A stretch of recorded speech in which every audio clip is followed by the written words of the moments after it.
నమస్తే, welcome to YOYO TV. Telangana రాష్ట్రంలో రాజకీయాలు శరవేగంగా మారిపోతా ఉన్నాయి. బీఆర్ఎస్కి కాంగ్రెస్కి మధ్య పొలిటికల్ వార్ అయితే నడుస్తూ ఉంది. అధికార పార్టీని ప్రతి అంశంలోనూ ఇరుకుని పెట్టాలని బీఆర్ఎస్ ప్రయత్నిస్తూ ఉంది. సో 6 గ్యారెంటీల విషయంలో కావచ్చు, మిగతా 420 హామీలు కావచ్చు, అసలు ప్రజా పరిపాలన విషయంలో బీఆర్ఎస్ ఎక్కువగా అధికార పార్టీపై అనేక రకాలైనటువంటి ఎలిగేషన్ చేస్తూ ఉంది. సో ఇదే తరుణంలో ఈ కార్ రేస్ విషయంలో ఏదైతే కేటీఆర్ గారు 55 కోట్ల గోల్మాల్ విషయంలో ఆరోపణలు ఎదుర్కొంటున్నారో దానికి సంబంధించి హైకోర్టులో కానీ అదేవిధంగా సుప్రీంకోర్టులో కావచ్చు క్వాష్ పిటిషన్ ఆయనకి చుక్కెదురయ్యింది. సో ఇప్పుడు చూసుకుంటే ఈరోజు ఈడీ ముందు తను హాజరు కావాల్సి వచ్చింది. సో హాజరయ్యారు ఈడీ ముందు. సో ఈడీ దగ్గర ఆయన వెళ్ళడం, అక్కడ ఎంక్వైరీ జరుగుతూ ఉంది. ఈ తరుణంలో అసలు నిజంగానే కేటీఆర్ అరెస్ట్ ఉండబోతుందా లేదా అనేది తెలుసుకునే ప్రయత్నం చేద్దాం.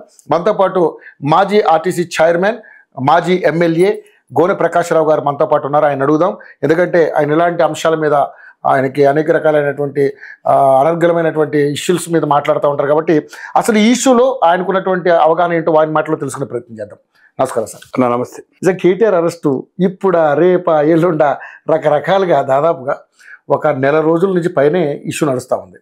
సో నిజంగానే ఈ కార్ రేస్ విషయంలో హైదరాబాద్ బ్రాండ్ ఇమేజ్ని కాపాడడం కోసం నేను చేసింది ఈ కార్యక్రమం అని చెప్పేసి కేటీఆర్ చెప్పుకుంటా ఉన్నారు. సో అందులో 55 కోట్ల రూపాయలు అధికార 54 కోట్ల రూపాయలు అంటే ఏదైతే ఆదాయ శాఖకి సంబంధం లేకుండా బదలాయించారని చెప్పేసి రకరకాల ఎలిగేషన్స్ వస్తున్నాయి. ఇప్పుడు ఆల్రెడీ ఆయన కోర్టుల చుట్టూ తిరుగుతూ ఉన్నాడు. అదేవిధంగా ఏసీబీ అండ్ ఈడీ రెండు కూడా విచారణ చేపడతా ఉంది.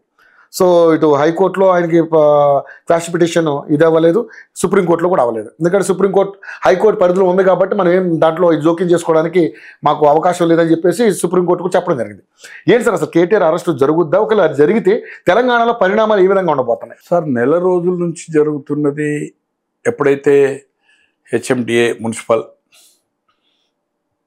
ఇప్పుడు సెక్రటరీగా ఉన్న దానకిషోర్ గారు ఫిర్యాదుపై ఎంక్వైరీ స్టార్ట్ అయింది. ఎందుకంటే ప్రభుత్వ ధనం ఏదైతుందో 54 కోట్లు ట్రాన్స్ఫర్ అయింది. ఇది ఫార్ములా ఈ రేస్ కోసం. ఆ రేస్ జరగలేదు. అది ఎలక్షన్ కోడ్ ఉండగా షెడ్యూల్ ఇష్యూ అయిన తర్వాత కోర్టుకు వెళ్ళాడు అతను, కేటీఆర్ గారు. కోర్టు ఏం చెప్పింది, మా ఒక తీర్పు ఇచ్చే వరకు నాట్ టు అరెస్ట్ అందుకోసం చేయలేదు. మీరు అన్నట్టుగా క్వాష్ పిటిషన్ ఏదైతుందో హైకోర్టు కొట్టేసింది. దీంట్లో ప్రాథమిక దర్యాప్తు చేయాలి, దర్యాప్తును మేము అడ్డుకోలేము. ఈయన ఎఫ్ఐఆర్నే చేయమన్నాడు. అసలు లొట్టపీసు దీంట్లో ఏం లేదన్నాడు. ఎంక్వైరీ అయితే నీకేమి లొట్టపీసు అంటున్నావు కదా, అర పైసా కూడా నేను అవినీతి చేయలేదు అంటున్నావు కదా. జనరల్గా ఏముంటుందంటే ఏ ప్రభుత్వం అయినా, ఏ డిపార్ట్మెంట్ అయినా, ఇతర దేశాలకు ఏదన్నా ఫండ్స్ తెచ్చుకున్నా, ఫండ్స్ ఏదైతుందో అగ్రిమెంట్ చేసుకున్నా, ఇక్కడ డెవలప్మెంట్ యాక్టివిటీ కానీ ఏది చేసినా కూడా మంత్రివర్గం అనేది ఏదైతుందో ఏ పథకాలు అమలు చేసినా, ఏ శాంక్షన్స్ ఇచ్చినా దాంట్లో సంతకాలు మంత్రులై ముఖ్యమంత్రి ఉండదు, అధికారులనే ఉంటుంది. నీవు క్యాబినెట్ నిర్ణయం లేకుండా ఫెమా చట్టాన్ని, ఆర్బీఐ గైడ్ లైన్స్ కాదని ఒక ప్రెస్ కాన్ఫరెన్స్ ఏం చెప్పి, yes I instructed, it is my department. ఈ రాష్ట్రానికి ఏదైతుందో అదొక హైప్ క్రియేట్ చేస్తుంది, టూరిస్ట్ అవుతుంది, ఇన్కమ్ పెరుగుతుంది. దాని మీద ఒక రిపోర్ట్ కూడా ఇచ్చారు. 700 కోట్ల ఎంతో లాభం జరిగిందని కూడా. 4 రేసులు అగ్రిమెంట్ అయింది. దేశంలో మొదటి రేసు ఇక్కడే కార్ రేస్. అట్లా 4కి అగ్రిమెంట్ తీసుకున్నారు. నేను అనుకుంటా ప్రపంచ దేశాల్లో కూడా 170 180 ఉన్నాయి అనుకుంటా. దాంట్లో ఒక 5-6 దేశాలనే జరిగింది. అది రిప్యూటెడ్ కంపెనీ, నేను అనుకుంటున్నా యూకే కంపెనీ ఇక్కడ చేసేది విజయవంతమైంది. దానికి స్పాన్సర్ ప్రభుత్వానికి ఇబ్బంది లేకుండా, ప్రభుత్వం ఆర్థికంగా ఇబ్బందులు ఉంది కనుక అప్పుడు స్పాన్సర్ దొరికాడు. గ్రీన్ కో వీళ్ళ మిత్రుడు అనుకోండి, గ్రీన్ కో. ఆయన పిఆర్పి పార్టీ ఎంపీ పోటీ చేశాడు, సునీల్ ఏదో ఉంది కదా ఆయన పేరు. తర్వాత దాంట్లో స్పాన్సర్ చేశాడు. రెండో దానికి అతను తప్పుకోవడం జరిగింది.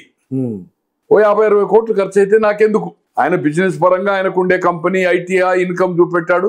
ఆటోమేటిక్ ఇవన్నీ ఇన్కమ్ ట్యాక్స్ ఎగ్జామ్షన్ వస్తుంది కనుక ఇటువంటి వాటికి ఏదైతుందో చూపడం కామన్. ఇది కొన్ని కంపెనీస్, పెద్ద పెద్ద కంపెనీస్ స్పాన్సర్ చేయడం అనేది బట్ నేచురల్. కానీ నిబంధనలకు వ్యతిరేకంగా నీ అధికారులు చెప్పారు. ఆయన ఫిర్యాదు మీద అరవింద్ గారు చెప్పారు నాకు ఐజ్ ఫర్ మినిస్టర్ ఇన్స్ట్రక్షన్స్. ఇంకో రెడ్డి ఆయన సబార్డినేట్ అక్యూజ్ నెంబర్ 3 అనుకుంటా, 2 అరవింద్, అక్యూజ్ నెంబర్ 1 నేను అనుకుంటే కేటీఆర్.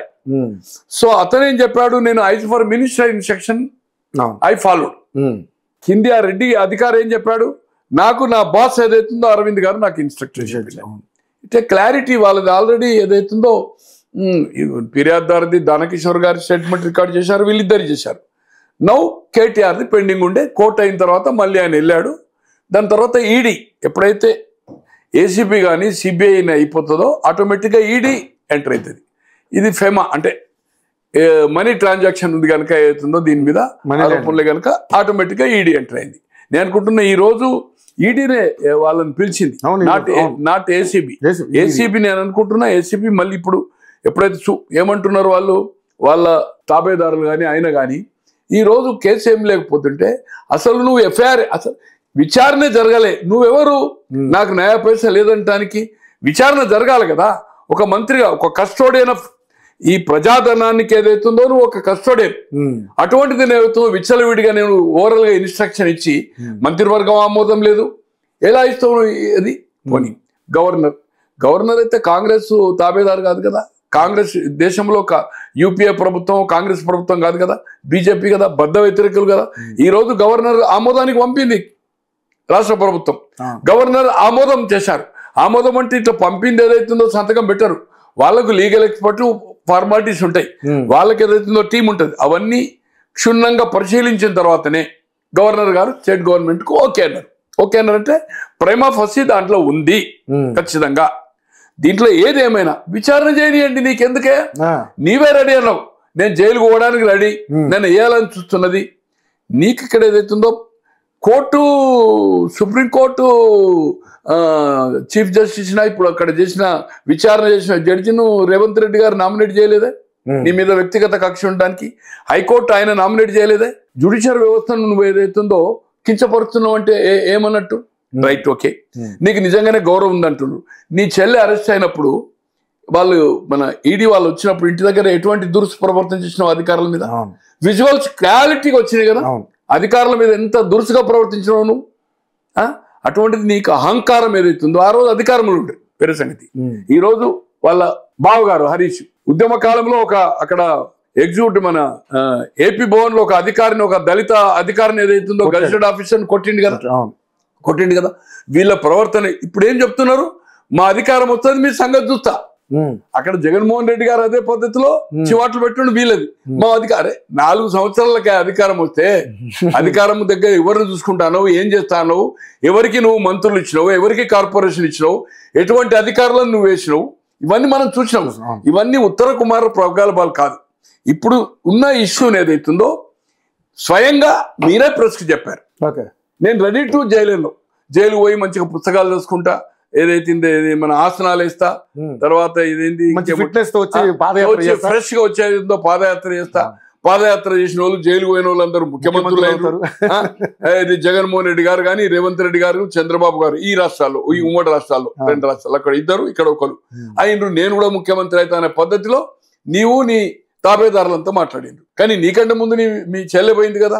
రా రా రా ఈడీ లేదు బోడీ లేదంటే ఏమైంది చూసింది కదా మీ అహంకారంగా. ఈ రోజు ఏదైతుందో దేశంలో చక్రం దింపుతాము, అధికారం ఈసారి మోడీ గారికి వచ్చేది. అది 2019లో కూడా చెప్పారు అదే మాట, మోడీ లేదు గిడి లేదు మొన్న చెప్పారు. 2 సార్లు ఏం జరిగిందో చూసాం. పక్క రాష్ట్రంలో ఏదైతుందో జగన్మోహన్ రెడ్డి గారు స్వీప్ చేస్తారని చెప్పారు, మాకుండే సమాచారం అని చెప్పి ఓపెన్ గా సపోర్ట్ చేశారు. గతంలో చేశారు, గెలిచారు అనుకోండి, వేరే సంగతి. 2014లో అక్కడ ఇక్కడ అయింది, సంబంధం లేదు. బట్ 19లో అక్కడ సపోర్ట్ చేశారు, ఇక్కడ ముఖ్యమంత్రిగా ఉండి డబ్బులు ఆర్థికంగా సాయం చేశారు.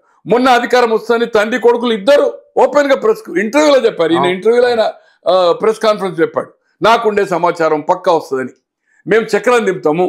ఓ లెవెల్లో ప్రధానమంత్రి అంతా మొత్తం రాష్ట్రాల్లో పోస్టర్లు కట్అవుట్స్ పెట్టిన సంగతి మనం చూసాం. కొన్ని వేల కార్లతో ఏదో మహారాష్ట్ర పోయింది, ఢిల్లీలో పెద్ద ఆఫీస్ ఓపెన్ చేసి దేశమంతా తిరగడానికి ఒక స్పెషల్ ఫ్లైట్ కొన్నారు. దాని తోక హెలికాప్టర్లు ఏదైతుందో వాళ్ళకుండే దగ్గర పారిశ్రామికతో 2 హెలికాప్టర్లు రెడీ పెట్టింది. అంటే ఈ విమానం పోయిన తర్వాత మెయిన్ ఏదైతే ఎయిర్పోర్ట్ లో దిగిన తర్వాత మళ్ళీ అక్కడ నుంచి మీటింగ్ ప్లేస్ కి హెలికాప్టర్ కావాలి కదా, వీళ్ళ తాబేదారులే మళ్ళీ హెలికాప్టర్లు కూడా కొని పెట్టుకున్నారు రెడీ. ఇటువంటి ఏర్పాట్లు చేసి 1000 కోట్ల నిధి ఈ రోజు భారతదేశ చరిత్రలో జాతీయ పార్టీ తర్వాత బీజేపీ తర్వాత మీకే కాంగ్రెస్ కు రాలేటువంటి అంత డబ్బులు ఎక్కడి నుంచి వచ్చినాయి? ఈ రోజు గ్రీన్ కో కంపెనీ వాళ్ళు స్పాన్సర్ చేసారు, మీకు సంబంధం లేదు. ఎలక్ట్రో బ్రాండ్స్ అందరికి ఇవ్వచ్చు, నీకు ఇచ్చారు కదా, ఎందుకు ఇచ్చారు అంటే నీ మిత్రుడే కదా, ఆయన స్పాన్సర్ చేసి ఆయన కంపెనీ, దాంతో ఆయన కంపెనీ అండ్ రియల్ ఎస్టేట్ ఉన్నాయి, నెంబర్ ఆఫ్ బిజినెస్ ఉన్నాయి, పాపులర్ అవుతాడు, వేరే సంగతి. దాంట్లో అతను తప్పుకొనడం వల్ల నువ్వు స్టేట్ ఇంట్రెస్ట్ లో చేసినావు అంటే మేము ఒప్పుకుంటాం. కానీ అవుట్ ఆఫ్ ద వే ప్రొసీజర్ను నామ్స్ను కాదని ఫెమా ఉంది, దీంట్లో ఏదైతుందో ఆర్బీఐ గైడ్ లైన్స్ కాదని పౌండ్స్ కింద ఇండియన్ కరెన్సీని పౌండ్స్ కింద కరెన్సీ చేసి నువ్వు 54 కోట్లు ట్రాన్స్ఫర్ చేసినావు. ఇక్కడ నీకు లబ్ధి జరిగిందా, నీ అకౌంట్ లో రూపాయి ఉందా లేదా వేరే సంగతి, నీ సంతకం ఉందా, నీ దగ్గర ఏ కాగితం ఉందా లేదా, కానీ నీ ఇన్స్ట్రక్షన్ తోటే నీ కింది అధికారి చెప్తున్నాడు. దాన్ని ఏదైతుందో ఎంక్వైరీలో తేలుతుంది. నీవు కాదు జడ్జిమెంట్, నీ అడ్వకేట్లు కాదు. ఈ 100 కోట్ల రూపాయలు ఏదైతుందో, గంటకు లక్షల రూపాయలు ఇచ్చి ఏదైతుందో, కోట్ల రూపాయలు ఖర్చు పెట్టి ఉప్పు బెల్లాల లెక్క ఏదైతుందో, అక్రమంగా సంపాదించిన సంపాదన ఏదైతుందో ఇవాళ అడ్వకేట్లకు ఎంత ఖర్చు పెడుతుందో, హైదరాబాద్ పిలిపించడం కానీ, స్పెషల్ ఫ్లైట్ లో ఢిల్లీలో కానీ ఎంత కాస్ట్లీ ఆఫ్ ఎక్స్పెండిచర్. అసలు దీన్ని ఏదైతుందో ఎంక్వైరీకి నువ్వు సహకరించవలసిన అవసరం ఉంది. ఈ రోజు ఏమంటున్నారు, సుప్రీంకోర్టు మాకు వ్యతిరేకంగా తీర్పు ఇవ్వలేదు, మేమే విత్డ్రా చేసుకున్నాము. సిగ్గుండాలి మీకు, సిగ్గుండాలి. ఆడదానికి పోయి ఏదైతుందో విత్డ్రా చేసుకొని almost all judge remarks pass చేసిన తర్వాత నువ్వు విత్డ్రా చేసుకున్నావు, అగైనెస్ట్ జడ్జిమెంట్ వస్తుందని. సో ఏది ఏమైనా కేటీఆర్ మనం ఇంతకుముందు కూడా అనుకున్నాము, మీ దాంట్లో చెప్పాము, ఫస్ట్ 2-3 ఇట్లా చెప్పాను, కానీ first is going to the definitely arrest. అరెస్ట్కి ఏదైతుందో అన్ని సుప్రీంకోర్టు, హైకోర్టు, ఎవరి కోర్టులో వ్యతిరేక తీర్పు. పకడ్బందీగా ఏదైతుందో కేసు ఏమైతుందా కాదని తర్వాత సంగతి. బట్ అరెస్ట్ అనేది ఈ రోజు ఈడీ చేస్తుందా, మొదలు ఏసీబీకి అవకాశం ఇస్తుందా, ఏసీబీ ఇప్పుడు ఈవినింగ్ చేయొచ్చు, లేదా రేపు నోటీస్ ఇచ్చి రమ్మని అరెస్ట్ చేయొచ్చు. బట్ అరెస్ట్ అనేది ఖాయము. అతన్ని ఎందుకు చేయలేంటే ఒక పండుగ సంక్రాంతి, దానికోసం ఈ 4-5 రోజులు దీన్ని ఏదైతుందో అది వాళ్ళ అధికారులు చర్చించుకొని పొలిటికల్ ఇన్స్ట్రక్షన్, నాకుండే సమాచారం ఫెస్టివల్ జరగని, ఎటు పోయేది ఉంది, ఎక్కడికైతే పోలేడు, తో ఖచ్చితంగా మనం బంధించవచ్చు. 4-5 రోజులు ఆపారు తప్పితే వాళ్ళ లెక్క దర్వాజాలు వెలగొట్టి ధర్నాలు చేయకుండా ధర్నా చౌకను తీసేసి తీసుకుపోయి 40 కిలోమీటర్ల ఏర్పాటు నక్సల్ ఎజెండా, మాయ జెండా అని, దళితులు ముఖ్యమంత్రి అని, సామాజిక న్యాయం జరుగుతుందని, కుటుంబ పాలన ఉండదని, ఇవన్నీ ఏదైతుందో అన్నిటినీ బ్రేక్ చేసిండ్రు. ప్రజలను ఈ రోజు కాంగ్రెస్ మోసం చేసింది అంటున్నారు. దానికోసం పోరాటం చేస్తుండు మా నాయకుడు. అతని నోరు నొక్కడానికి కోసం, డైవర్ట్ చేయడానికి కోసం అక్రమ కేసులు బనాయించినట్టు. నిజమే సార్, అది 10 అదే ఎలిగేషన్ చేస్తున్నారు. మేము ప్రశ్నిస్తే మా మీద కేసులు పెడుతున్నారు, మమ్మల్ని ఇరికించి. ప్రశ్నించడానికి కేసు కాదు కదా ఇది. అంటే 6 గ్యారెంటీల మీద కావచ్చు, 420 హామీల మీద మీరు ప్రశ్నిస్తే మా మీద లేనిపోయిన కేసులు పెడుతున్నారు. లేదు కదా సార్, ఇది ఏదైతుందో క్లారిటీ ఫార్ములా రేస్ అనేది ఏదైతుందో, ఇండియన్ కరెన్సీ కస్టోడియన్ తోడు ఏదైతుందో అక్కడికి వెళ్ళింది. ఈ రోజు అది మళ్ళీ డబ్బు వాపసు వస్తుంది కావచ్చు, కార్ రేస్ కాకపోతే దే మే గివ్ అంటే ఆయన అంటున్నాడు. అది ఉంది, నాకేమి నా అకౌంట్ లో జమ కాలేదు, they are ready to give the back. Back అంటే నువ్వు దాదాపు ఇప్పుడు ఒక 1.5 year పైన అయిపోయింది, అక్కడ డబ్బు ఉంది అంటే ఆ డబ్బు ప్రయోజనాలకు ఈ రోజు ఇంట్రెస్ట్ లకు బ్యాంకుల చుట్టూ తిరగవలసిన పరిస్థితి వస్తుంది కదా. ఈ రోజు ఏదైతుందో మోసం, నువ్వు మళ్ళీ ఊకే చెప్పడం రవి గారు బాగుండదు.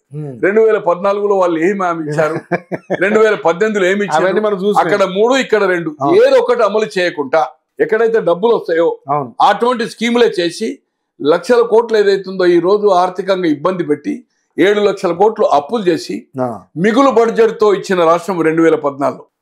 అటువంటిది ఈ రోజు అప్పుల్లో ఉంది.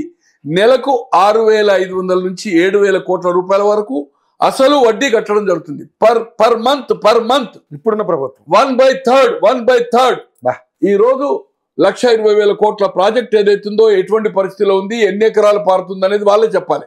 దానికి కరెంట్ ఎంత ఖర్చు అవుతుందో ఆ కరెంటు ఖర్చు ఫుల్ ప్లేడ్జ్డ్, అది కరెంటు పెట్టినప్పుడు ఏదైతుందో ఎకరానికి ఏదైతుందో ఎన్ని వేల రూపాయల ఖర్చు అవుతుంది అనేది రేపు ఎంక్వైరీ అవుతుంది. కాళేశ్వరం మీద కూడా దాంట్లో కూడా బయటకు వస్తారు.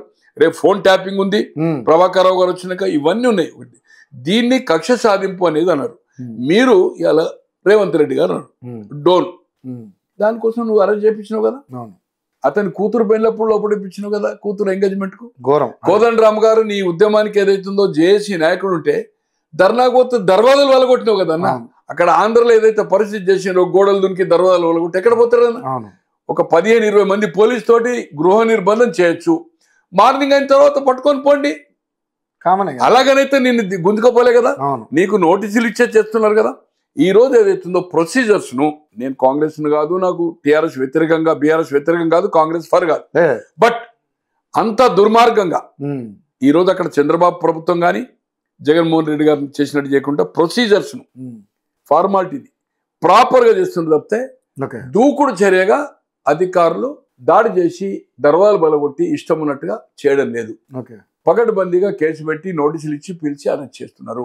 ఇక్కడ కూడా అదే పద్ధతిలో జరుగుతుంది. తప్పితే ఏదైతుందో పోలీస్ అధికారులు ఏదైతుందో ఓవర్ యాక్షన్ చేయడం లేదు అనేది, అంటే కక్షపూర్తి చర్య అయితే కాదంటారు. కాదు సార్, కోర్టులు ఇలా హైకోర్టు సుప్రీంకోర్టుగా అత్యున్నత న్యాయస్థానం ఇచ్చింది కదా. నీవు కేసు వేసి నువ్వే విడ్రా అయినావు కదా, నువ్వు అన్నట్టు నువ్వు పిటిషన్ ఇచ్చి నువ్వే బ్యాక్ తీసుకున్నా అంటున్నావు కదా. గవర్నర్ గారు పర్మిషన్ ఇచ్చింది కదా. గవర్నర్ గారు అయితే కాంగ్రెస్ నామినేటెడ్ గవర్నర్ కాదు కదా. డెఫినెట్ గా ఈ will follow the anti Congress గా చేస్తాడు.